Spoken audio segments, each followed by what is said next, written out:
My name is Ethan Mitchell, and I've been a flight attendant for United Airlines for the past 3 years.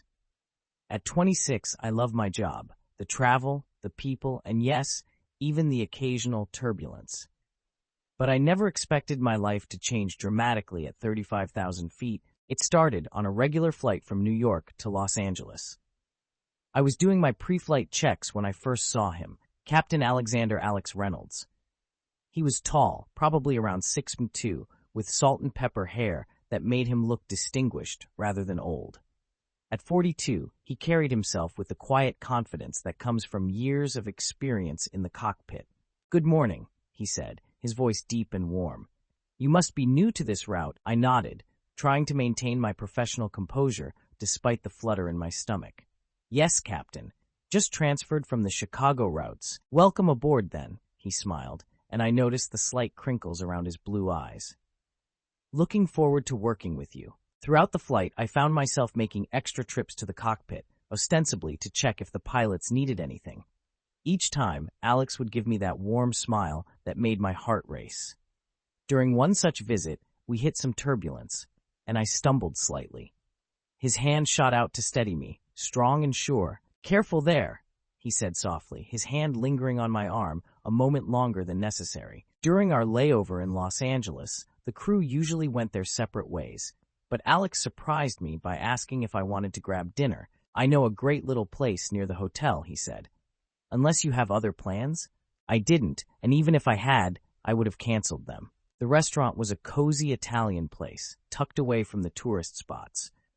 Over pasta and wine, I learned more about Alex.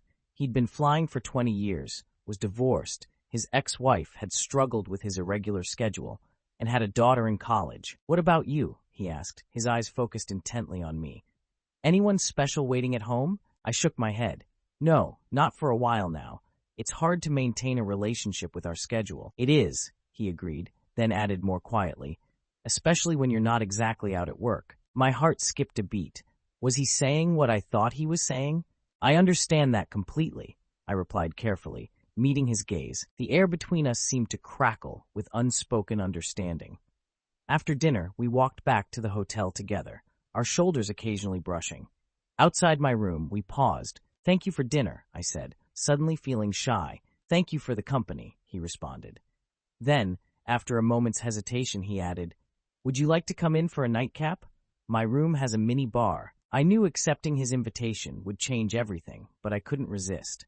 "Yes, I'd like that." His room was a corner suite, offering a spectacular view of the Los Angeles skyline. Alex moved to the minibar while I stood by the window, watching the city lights twinkle below. "Beautiful view," he commented, handing me a glass of whiskey. But when I turned, I found him looking at me rather than the cityscape. Our fingers brushed as I took the glass, sending electricity through my body. We stood there, just looking at each other, the tension building until it was almost unbearable. "Ethan," he said softly, taking my glass and setting it aside with his, "tell me if I'm reading this wrong." Before I could respond, his hand cupped my face, and then he was kissing me. His lips were soft but insistent, and I melted into him. He tasted of whiskey and something uniquely him, and his strong arms around me made me feel safer than I ever had. When we finally broke apart, both breathing heavily, he pressed his forehead against mine. "I've wanted to do that since I first saw you this morning." "Me too," I admitted, running my hands over his broad chest. That night was magical. Alex was as commanding in bed as he was in the cockpit, but also incredibly tender. His hands, so skilled at handling complex aircraft controls, proved equally adept at drawing pleasure from my body. We explored each other thoroughly, learning what made each other gasp and moan. Afterward, lying in his arms, I traced the lines of his chest with my fingers. "What happens now?" He kissed my temple. "Now we sleep. Tomorrow, we fly back to New York, and maybe if you're interested, we see where this goes." I propped myself up to look at him.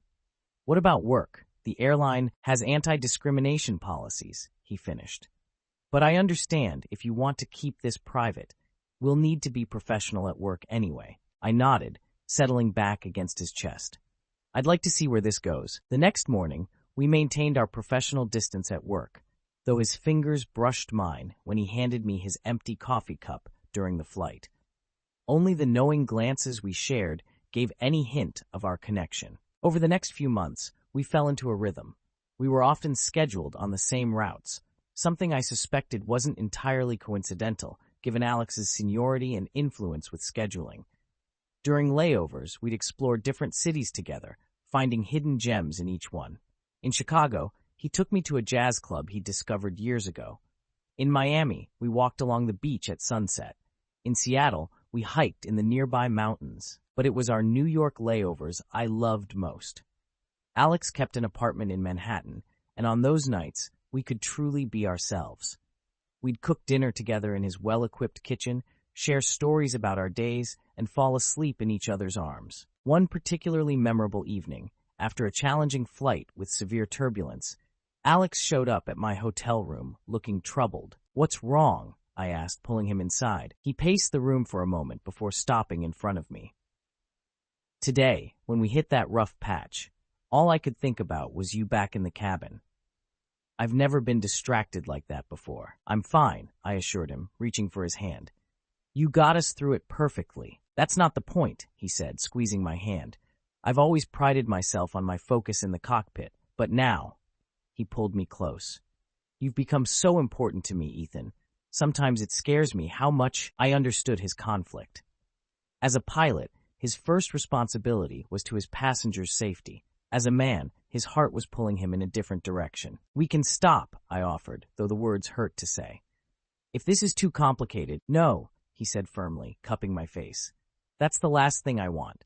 I just need to find a better balance." That night, our lovemaking was different, more intense, almost desperate.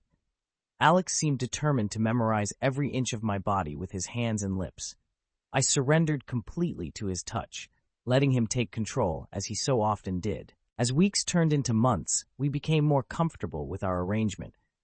We were careful at work, professional and distant in front of others, sharing only brief moments of connection when we could. But during our layovers, we were free to be ourselves. Our colleagues started to notice things, of course. Small details. How we often left the crew hotels at the same time. How Alex would smile more on days I was working his flights. How I always seemed to know his coffee preference. Sarah, another flight attendant I often worked with, pulled me aside one day during a flight to Paris. "You and the captain," she said with a knowing smile. "How long?" I froze, but she quickly added, "Don't worry, I think it's sweet, and I won't tell anyone." It was actually a relief to have someone know. Sarah became our ally, subtly running interference when needed and covering for us during layovers. 6 months into our relationship, Alex invited me to meet his daughter, Emma, who was home from college for spring break. I was nervous. She was 20, only 6 years younger than me, and I wasn't sure how she'd react to her father dating a man closer to her age than his. We met at Alex's apartment for dinner. Emma was tall like her father, with the same striking blue eyes. She studied me carefully as we ate, asking questions about my job and my background. "So," she said finally, "you make my dad happy?" "Emma," Alex warned, but she held up her hand. "No, Dad. I need to know. Because you've been smiling more lately, and calling more often, and actually using emojis in your texts, which is kind of disturbing, by the way." She turned back to me. "So?" I met her gaze steadily. "I try to. He makes me very happy." She nodded, seemingly satisfied. "Good, but if you hurt him, remember I know how planes work." "Emma," Alex exclaimed, but we were all laughing. After she left, Alex pulled me into his arms. "I'm sorry about the threat." "Don't be," I smiled. "It means she cares about you and accepts us." As our 1-year anniversary approached, we faced our first major challenge. Alex was offered a promotion to chief pilot at the Los Angeles base. It was a fantastic opportunity for his career, but it would mean relocating to the West Coast. I turned it down, he told me one evening as we sat on his balcony in New York. "What, Alex? No. You can't pass up an opportunity like that." He took my hand. "I can, and I did. I have everything I want right here. But your career—" "My career is fine," he interrupted. "I'm happy where I am. Besides," he added with a slight smile, "I've been thinking about something else." He went inside and returned with an envelope. Inside was a listing for a beautiful apartment in Chelsea, bigger than his current place, with 2 bedrooms and a terrace. "The lease on my place is up next month," he said carefully. "I thought maybe, if you wanted, we could look at this one together." My heart raced. Are you asking me to move in with you? Yes, he said simply. I love you, Ethan. I want to come home to you every night we're not flying. I launched myself into his arms, kissing him deeply. Yes, absolutely yes. Moving in together brought new challenges and joys. We had to learn to navigate sharing space, dealing with each other's habits and quirks. Alex was meticulous about organization, a trait from his military background, while I was more relaxed. But we found our rhythm, compromising and adjusting. Our home became our sanctuary. On rare days when we both had time off, we'd spend lazy mornings in bed, make breakfast together, and simply enjoy being a normal couple. Alex taught me to cook properly. My previous culinary expertise had been limited to microwave meals, and I introduced him to the joys of binge-watching TV shows. Work became more complicated once we lived together.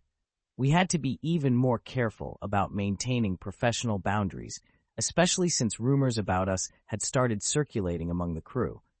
But we managed, supporting each other while keeping our personal and professional lives separate. One day, about 3 months after moving in together, we hit severe turbulence during a flight to London.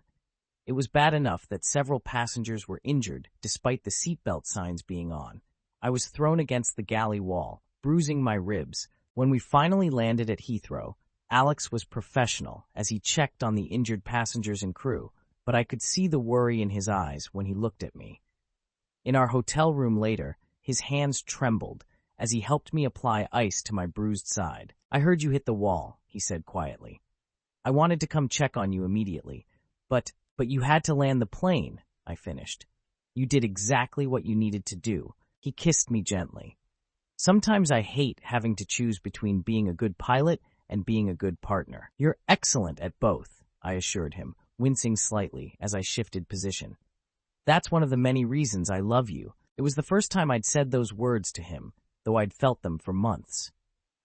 His eyes widened, then softened with emotion. Say that again, he whispered. I love you, Alex Reynolds. He kissed me, gentle and mindful of my injuries. I love you too, more than I ever thought possible. That night marked a turning point in our relationship. We'd moved beyond simply dating or living together. We were building a life together, planning for a future. A few weeks later, during a layover in San Francisco, we had dinner with Emma, who was doing an internship there. She watched us interact with an amused expression. You know, she said, when Dad first told me about you, I was skeptical. The age difference, the work situation, but seeing you together, it just works. Thanks, sweetheart. Alex smiled, squeezing my hand under the table. Just promise me one thing, she added. When you two finally get married, I get to be Dad's best woman. I choked on my wine while Alex laughed. Getting a bit ahead of yourself there, aren't you? But later that night, lying in our hotel room, he brought it up again. Would you want that? Marriage? I propped myself up on an elbow to look at him. With you? Yes, but there's no rush. He pulled me closer. No rush, he agreed. But someday, our second year together brought new challenges. The airline underwent a restructuring, and rumors of route changes and base closures circulated. The uncertainty affected everyone's mood, and tensions ran high among the crew. During this time, Alex was offered another promotion, this time as Director of Flight Operations at the New York base. It would mean less flying and more administrative work, but also a more regular schedule. I'm considering taking it, he told me one evening. What do you think? It's your decision, I said carefully, but I know you love flying. He wrapped his arms around me from behind as I stood at the kitchen counter making coffee. I do love flying, but I love you more. And this job would mean more time at home, more stability. You don't have to give up flying for me. I wouldn't be giving it up entirely, he explained. I'd still maintain my certifications, fly occasionally, but it would be different. After much discussion, he accepted the position. The transition wasn't easy. Alex missed the regular flying, and I missed having him as my captain on long-haul flights. But we adapted, finding new routines and rhythms. Then came the day that changed everything. I was working a flight to Paris when severe mechanical issues forced us to make an emergency landing in London.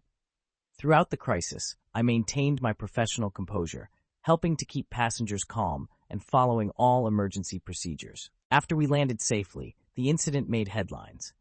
The crew's handling of the emergency was praised, and I was specifically mentioned for my calm leadership during the crisis. When I finally made it home 2 days later, Alex was waiting with open arms. I was so worried, he murmured into my hair. When I heard about the emergency landing, I'm fine, I assured him. All that training paid off. He pulled back to look at me. You were amazing. The reports I've read, the passenger testimonials, I'm so proud of you. That incident led to an unexpected opportunity. The airline's training department was looking for someone to help develop their emergency procedures program, and they wanted me. It would mean a different role, less flying, more teaching, but still within the aviation world we both loved. You should take it, Alex encouraged. You'd be amazing at it. And so our lives shifted again. Working in training meant more regular hours, matching better with Alex's new schedule.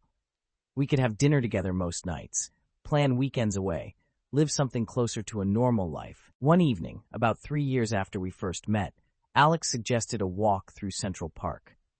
It was early autumn, the leaves just starting to turn, and the setting sun painted the sky in beautiful colors. Near Bow Bridge, he suddenly stopped and turned to face me. Ethan Mitchell, he said, taking both my hands in his, these past 3 years have been the happiest of my life. My heart began to race as he dropped to one knee, pulling a small box from his pocket. I know we said there was no rush, he continued, but I don't want to wait anymore. I want to spend the rest of my life with you. Will you marry me? Through tears, I managed to say yes, and he slipped the ring onto my finger, a simple platinum band that perfectly matched his pilot's style. Our wedding was intimate but beautiful.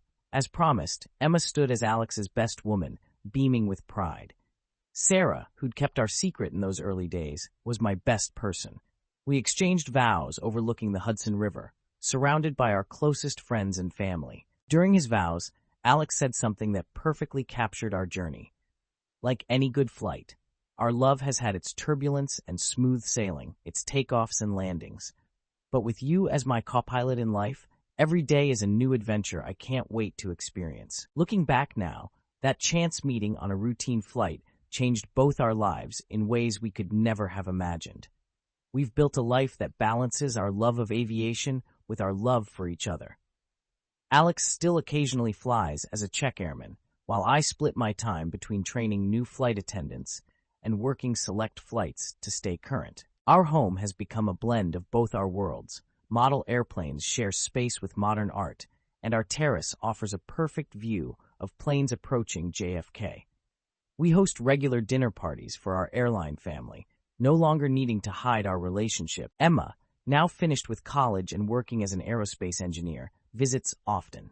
She and I have developed our own close relationship, bonding over our shared love of aviation and, of course, Alex. Sometimes, when we're curled up together on our terrace watching the planes overhead, I think about that first flight where I met him. How nervous I was, how I never imagined that the distinguished captain with the kind eyes would become my husband, my home, my everything. Love, like aviation, requires trust, skill, and courage. It demands respect for the forces at play and awareness of the risks involved. But when you find the right person to navigate the skies with, every flight becomes an adventure worth taking. As Alex often says, we may have met in the air, but we built our love on solid ground, and that's what makes it soar.